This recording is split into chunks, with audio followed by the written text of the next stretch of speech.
apologize to Dave, because that's quite a reading to have, Shadrach, Meshach, and Abednego. Those are my favorite names in the Bible. My wife doesn't know this yet, but when our other 2 dogs have gone to dog heaven, I'm going to buy 3 and name them Shadrach, Meshach, and Abednego. Because I think that's just an awesome name to have for a dog. For dogs. So, when I put together this sermon series on Stranger Things, Finding God in an Upside Down World, it was all put together in early April. And I had all of the scripture, and I had an idea of where I really wanted to go with this particular message series. But I have to confess to you, as you know, this happens to me quite a bit. It seems to be changing just a little bit. Last week's message, I asked the question very plainly, why are you here? Why are you here on Sunday mornings?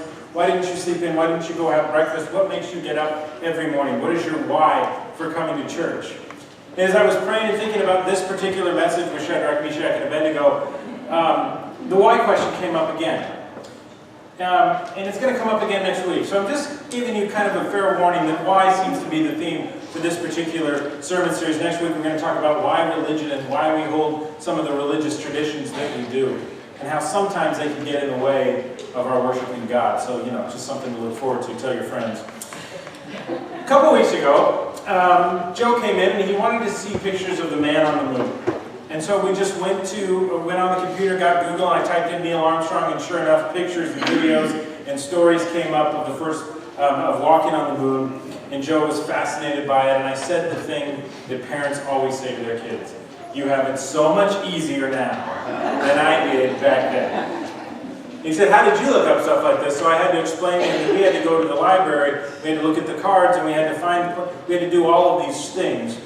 So Joe asked a little bit more questions, and he thought about it for a while, and he got real quiet, and he got that grin on his face where I know he's going to say something just perfect.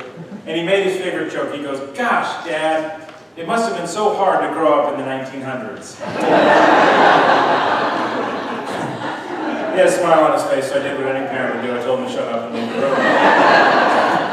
No, I didn't really tell him that. But do you ever, speaking of the 1900s, do you ever go back and look at pictures of yourself from when you were a kid? And you look at these pictures and you say to yourself, what in the world was I thinking? Why did I wear that? Or why was my hair look like that? I do that all the time. My mom's room, she has a guest room with nothing but pictures. So whenever I go back to Reno, I like to go through them, and I just look at those pictures of myself and I think, how did I ever have a girlfriend? So anyway, but there's one particular style, and I'm going to offend some people, and maybe I'm selling out my generation, but there's one particular style that drove me crazy, that I hated, that I thought was stupid, that I told myself I would never, ever, ever get caught up in. And it was the rolled jeans look in the 80s and 90s. Do you remember that? If you remember the 80s and 90s, how many of you had rolled jeans? Raise your hand. Yes. Okay, so that was the dumbest fashion phase ever. And I thought to myself, I hope, and in fact I said at the 8 o'clock, I hope that fashion never ever comes back. And sitting in the front row was Erin Forgy with her rolled jeans right in front of me. But my sister came home from school one day when I was during the 6th grade, and she had her jeans rolled, and I laughed at her. I said, what is that? She goes, you don't know it, but that's the popular thing to do. And she was right. I didn't know what the popular thing was because I was going to a private school, so all I had were khakis and polos, and that was like stylish. But I told her, well, it may be popular, but I'm never going to wear those. So flash forward to April, before I'm about to enter middle school and go back to public school. I'm shopping with my mom and looking at all of the clothes, and I come across this stand that says, the perfect jeans to roll with. And they had a picture of rolled jeans. And I kind of saw it, I laughed to myself, and again I said, why would anybody do that? But then, I began to think to myself for a second, wait a minute. I've been wearing polos and khakis. Maybe this really is a thing. What if I show up to my brand new middle school on the first day and I'm the only one whose jeans are resting at the bottom of their shoes? I'll look really, really foolish. And I began to think to myself, I need to have these jeans. This is really important. So I want to show you a picture of myself for the next slide. Have you ever noticed how easy it is you can get caught up in a trend? Now that to me, do you think my jeans were rolled in that picture? Take a guess. Yes, they absolutely were. My jeans were rolled all through middle school. I've got the Michael Jordan shirt on, and you can't really tell, but my hair is spiked up about 20 inches on the left-hand side there. I got caught up in this silly, silly fashion trend. Have you ever done that? Have you ever got caught up in something that, well, everybody else is doing it, so I might as well just go along with what everybody else is doing? I mean, I reasoned with myself when it came to middle school. I had a friend who was connected to the cool kids at my middle school, and he said, well, I roll my jeans. See, this is a really big deal to me. He said, I roll my jeans. And so I began to wonder, what if I'm the only one? I mean, what happens if I'm in third period and a flash flood comes and I'm the only one who gets the bottom of my jeans wet because I did not have them rolled or pegged up? Now, my mom, of course, would always say, what we say to our kids, well, if all of your friends go jump off a bridge, would you do it? Did you ever say that to your kids, or your parents ever say that to you? I got the perfect answer for that. I'd always say to my mom, so there's the standard, right, Mom? I can do anything my friends do, but the second they go to the top of the bridge, it's time to walk away, and that's where I need to stop. It's easy for us to do that. It's easy for us to get caught up in something that we never thought that we would. It's easy for us to follow certain fashion trends. There's nothing wrong with that, of course. There's nothing wrong with wanting the latest gadget or wearing nice clothes. Absolutely not. But the problem comes in is when we place so much emphasis on the stuff in our lives that we place them ahead of God. So what are those things in your life that you have or do at times placed before God? Placed before worship God? Placed before your relationship with God? I say things, but I also mean people, because we can do that too. We can place our relationships that we have with other people as the absolute, positively most important relationship that we have. Parents can place their kids above their relationship with God. Spouses, partners can place their relationship with their partners before God. We're all guilty of doing this. Now, today's lesson about Shadrach, Meshach, and Abednego has so much stuff. It's one of those things that when you read it as a preacher, you go, I need at least an hour, so get comfortable, folks. I'm not really going to go an hour, don't worry. But it's one of those things that you read, there's so much there to preach on. There's so much that you can say about what's going on in this story. Here you have this king Nebuchadnezzar who builds this statue of himself and says that everybody's got to bow down and worship me, the ultimate narcissistic act. He says that everybody's got to bow down and worship me. And then he demands that all people, when they hear the sound of music, that's their cue to bow down and to worship. All of the people, for fear of being thrown into the fire, bow down. They all give into it because everybody else is doing it, and that's what's going to keep them safe, except for these three guys, Shadrach, Meshach, and Abednego. They decide, no, we're not going to do that. We're not going to do what everybody else is going to do. We're going to bow down only to our king, only to God. And so word gets back to Nebuchadnezzar that these guys are doing this. He calls them before him and he says, this is what I heard, is it true? They go, yep.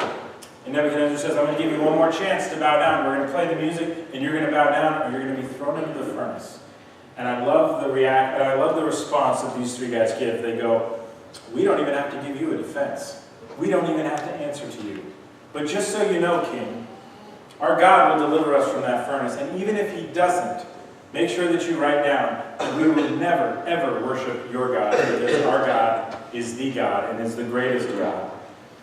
And of course, this makes the king incredibly mad, so he has them bound, and he has the furnace turned up 7 times hotter, and he throws them into the fire. And the fire is so hot that those poor guards who went to throw them in get burned up. He throws them in, and King Nebuchadnezzar is sitting on his throne, and he's watching this furnace. It's kind of like the scene in Return of the Jedi when Jabba the Hutt's there, and he's watching Luke Skywalker down below. All of a sudden, King Nebuchadnezzar jumps up though and goes, wait a minute, nothing's happening down there. These guys are walking around like they're walking around in a park, but there's not 3 of them, there's 4 of them. He calls his guard and says, guys, help me remember, wasn't there just 3 that we threw in?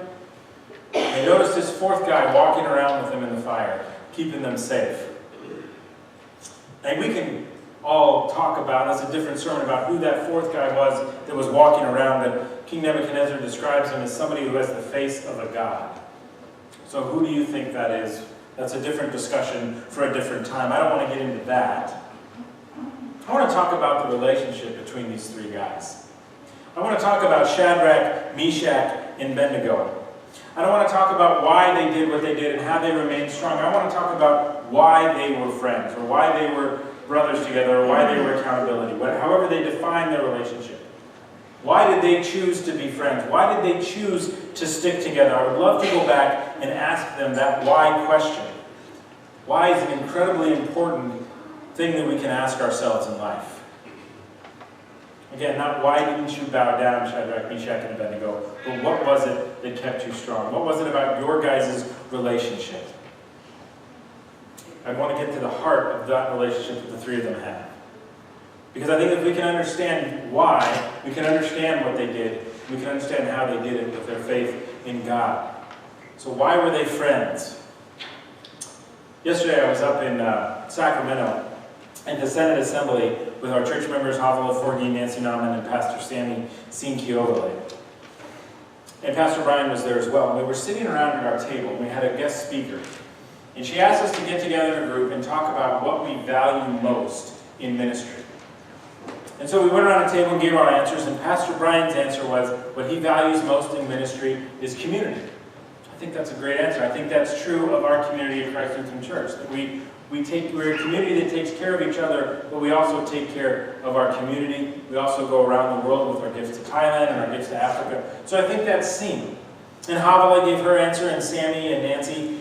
And I just want to share with you my answer, because it's a little different than Pastor Brian's answer. And I think that's okay. I think that's a good thing. So just to tell you, the thing that I value the most in ministry here in this place is relationships. That's not to say that I don't value community, because I do, or to suggest that Pastor Brian does not value relationships. But the thing that I am the most focused on, the thing that I find the most value in, is the relationships that we have. Nothing breaks my heart more than to see fractured relationships. Whether it's fractured relationships with people in the church, or whether I have a fractured relationship with somebody in the congregation, it eats away at me. Relationships are so incredibly important. God places people in our lives. We are meant to have relationships. And so let me ask you, why do you have the friendships you have? Why do you have the marriage you have? Why do you have the partnership that you have? So if you're married, let me ask you, why are you married? Why are you married? Notice I didn't say, why did you get married? Well, I kind of did, but I didn't mean to.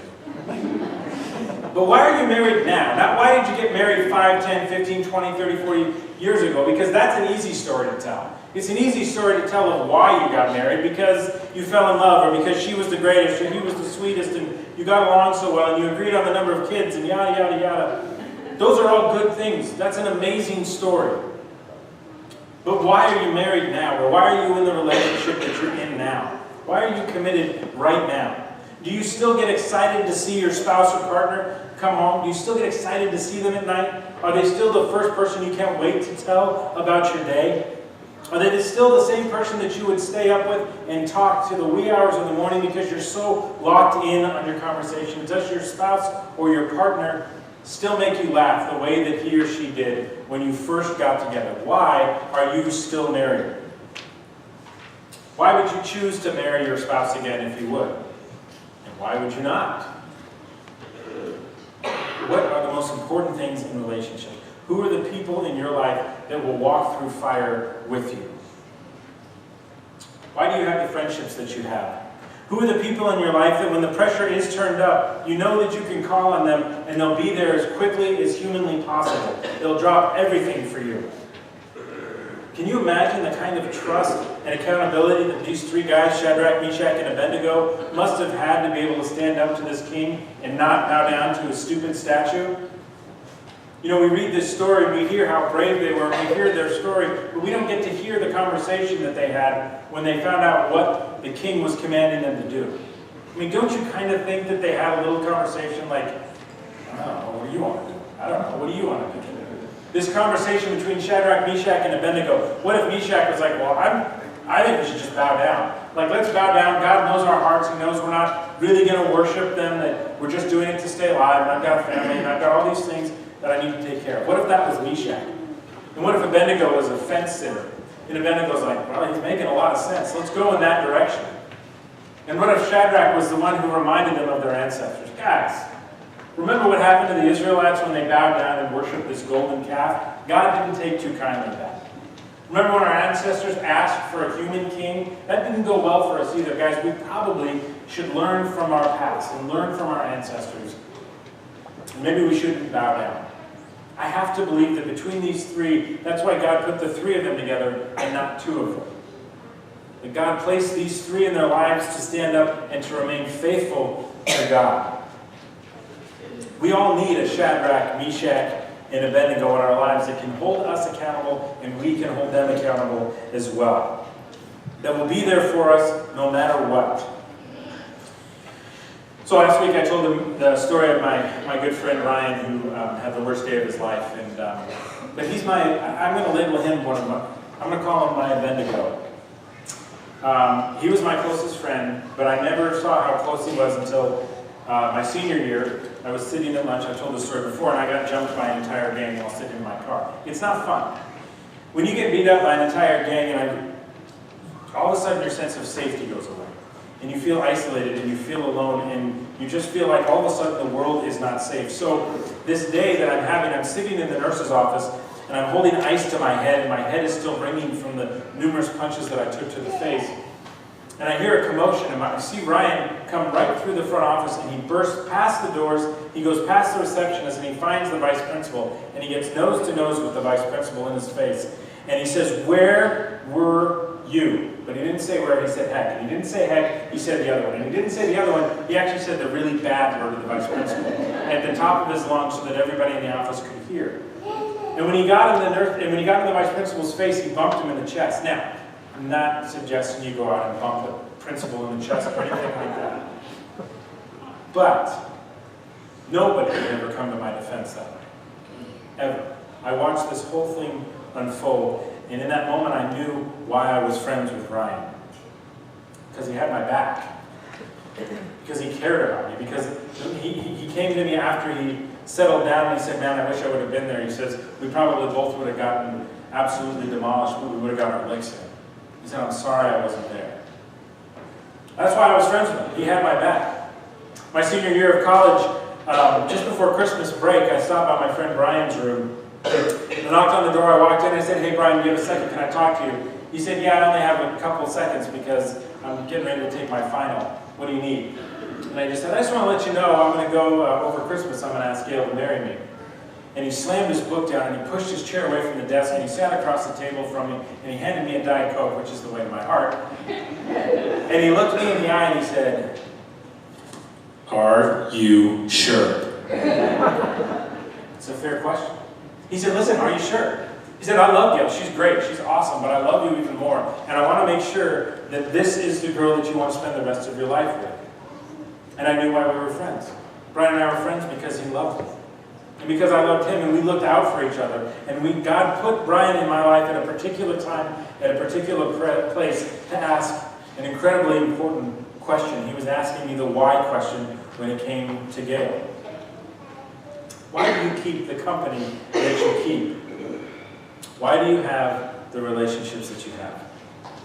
Or to put it another way, why did God place the people that you have in your life in your life? Do the people in your life bring you joy and accountability, or do they bring you stress and hardship? Why did God place those people in your lives? Are they there for you in your weak moments to hold you accountable, and can you hold them accountable? And if you're married, why are you married to the person that you're married to? Do they still bring you life? Are they the first person that you go to when you have exciting news and hold you when you stumble? We all need relationships in our lives, whether it's married relationships or friendships, but we're not meant to live alone. We're not meant to live in isolation. Why do you have the relationships? That's why we push small groups so much here at Christ Church. It's not just small groups though, but we offer opportunities for people to get involved in relationships and in ministries here. So that's why we have small groups and JPEG events and family camp and servant trips and meditation groups and grief groups and care groups and senior and junior high ministries and Sunday schools and Clip Arts and Christ Kids, and I'm forgetting so many other ministries that we have here in this place that give people the opportunity not only to connect with God and to learn about Jesus, but to connect with each other and to form relationships. You were not created to live in isolation. It says it in the first book of the Bible. God says, "For it's not good for that a man should be alone. God said, I will make a partner to walk alongside of him. A partner to hold him accountable and to be held accountable. A partner to be there during the scary times and a partner to lean on." Why do you have the friends that you have? Why are you in the relationships that you're in? One of the best ways to be in relationship with God is to be in relationship with other people. Remember, God says, wherever 2 or 3 are gathered in my name, I am there. So may it be so. Amen. And the peace of the Lord be with you all. Please share that peace with everyone around you.